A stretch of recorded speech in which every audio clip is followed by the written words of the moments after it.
اے اہل زمانہ قدر کرو، نایاب نہ ہوں کمیاب ہیں ہم۔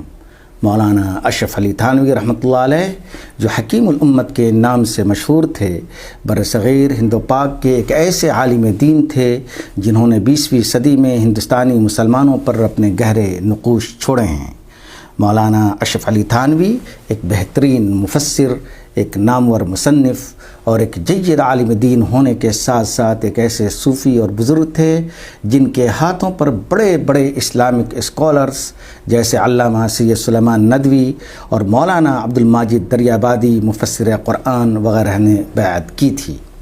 چنانچہ شاعر مشرق علامہ اقبال مولانا اشرف علی تھانوی کے بارے میں کہتے ہیں کہ آپ علم میں ایک اتھارٹی تھے۔ مولانا اشرف علی تھانوی اتر پردیش کے مظفر نگر ضلع کے تھانہ بھون میں 1863 عیسوی کو پیدا ہوئے۔ ماں کا انتقال 5 سال کی عمر میں ہو گیا۔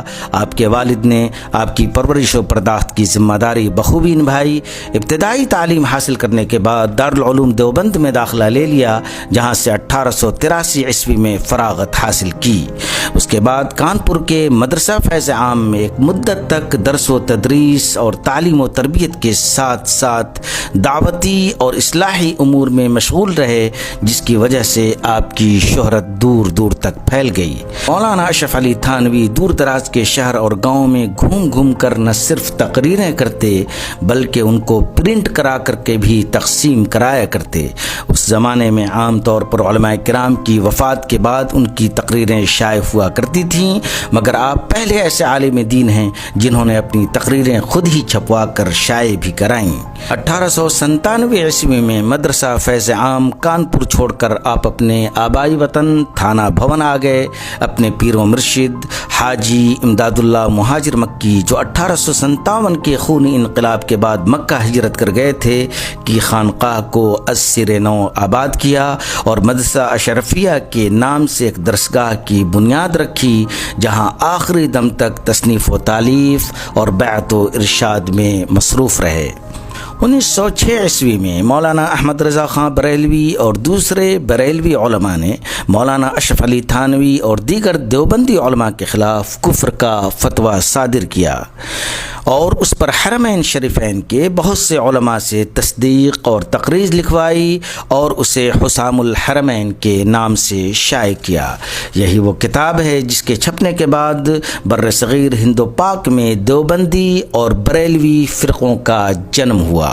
اس کے جواب میں علماء دیوبند کی طرف سے مولانا خلیل احمد سہارنپوری نے المہند علی المفند لکھی، جس پر دیوبند کے تمام بڑے علماء نے دستخط کیے اور مولانا اشرف علی تھانوی رحمۃ اللہ علیہ بھی اس میں شامل تھے۔